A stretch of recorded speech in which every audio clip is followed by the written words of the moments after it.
আসসালামু আলাইকুম রহমতুল্লাহ। প্রিয় দর্শক, মুফতি হারুন এজার সাহেব ডক্টর শফিকুল ইসলাম মাসুদ ভাইকে নিয়ে একটি মন্তব্য করেছেন, যেটা ঘৃণিত একটি মন্তব্য। আপনারা স্ক্রিনে দেখতে পাচ্ছেন হারুন এজার স্যার তিনি একটি কমেন্ট করেছেন। তিনি কমেন্টটি এত মারাত্মক একটা কমেন্ট করেছেন প্রিয় দর্শক।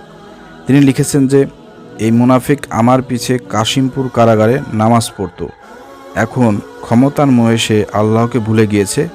সে নারীদের মাঝখানে বসে টকশোতে কমফোর্ট ফিল করে।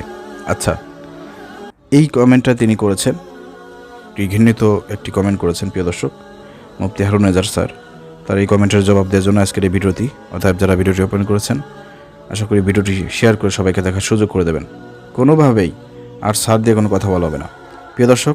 মুফতি হারুন এজারের মাথায় রাখতে হবে ডক্টর শফিকুল ইসলাম মাসুদকে। ডক্টর শফিকুল ইসলাম মাসুদ সেই ব্যক্তি যিনি 2006 সালে ইসলামী ছাত্র শিবিরের সভাপতি ছিলেন। তার হুঙ্কার গর্জনে বাতিলরা থরথর করে কেঁপে উঠত, যার কারণে আওয়ামী লীগ ফ্যাসিবাদ সরকার ক্ষমতায় আসার পরে ডক্টর শফিকুল ইসলাম মাসুদকে শেষ করে দেওয়ার জন্য অনেক মামলা হামলা করেছে।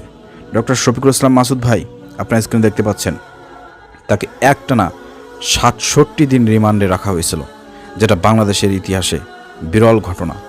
67 দিন একটানা রিমান্ডে রেখেছিল। সেখানে কি জামাই আদর করেছে? আপনার কি মনে হয়?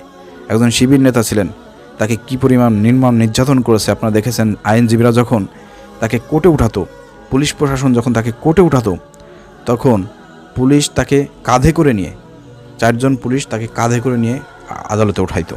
এরপর হুইল চেয়ারে করে তাকে আদালতে ওঠানো হতো। এর মানে কতটা নির্মম নির্যাতন করেছে রিমান্ডে, সেটার বহিঃপ্রকাশ, সেটা কিন্তু আপনারা ভিডিও ফুটেজ, তারপরে তার ছবির মাধ্যমে আপনারা কল্পনা করেই বুঝতে পারবেন। তো ডক্টর শফিকুল ইসলাম মাসুদ টানা 67 দিন রিমান্ডে ছিলেন। নির্যাতন করতে করতে এমন দশা করা হয়েছিল যে হুইল চেয়ারেও বসতে পারতেন না তিনি, কোলে করে আদালতে হাজির করতে হতো। এ হচ্ছে ডক্টর শফিকুল ইসলাম মাসুদ। তার এক সন্তান জেলে থাকা অবস্থায়, সম্ভবত জন্মের সময় মেডিকেলে কেয়ার নিতে আওয়ামী সরকার বাধা প্রদান করেছিল। তার স্ত্রী মেডিকেলে যে একটু চিকিৎসা নেবে, সেই চিকিৎসাও বাধা প্রদান করেছিল আওয়ামী লীগ সরকার। তার সন্তান, যার কারণে ট্রিটমেন্ট না পাওয়ার কারণে তার সন্তান শাহাদত বরণ করে। আরেক সন্তান, সেটা ছোট ছিল, বাবাকে কাছে পায় নাই 4 বছরেরও বেশি সময়। এই পুরো 4 বছর তিনি আওয়ামী লীগের জেলখানায় বন্দী ছিলেন। তো এ হচ্ছে ডক্টর শফিকুল ইসলাম মাসুদ ভাই। তাকে নিয়ে হারুন এজাহার যে মন্তব্যটি করেছে, এটা আসলে দুঃখজনক। এই ধরনের মন্তব্য, এই ধরনের নিকৃষ্ট কথাবার্তা হারুন এজাহারের কাছ থেকে আমরা, হ্যাঁ, আপনি সমালোচনা করতে পারেন, আপনি পরামর্শ দিতে পারেন যে এইভাবে টকশোতে যাওয়া ঠিক না, বেপরদা মেয়েদের সামনে যাওয়া ঠিক না। বাংলাদেশ এটা একটা ইসলামী রাষ্ট্র না, এটা আফগানিস্তানও না।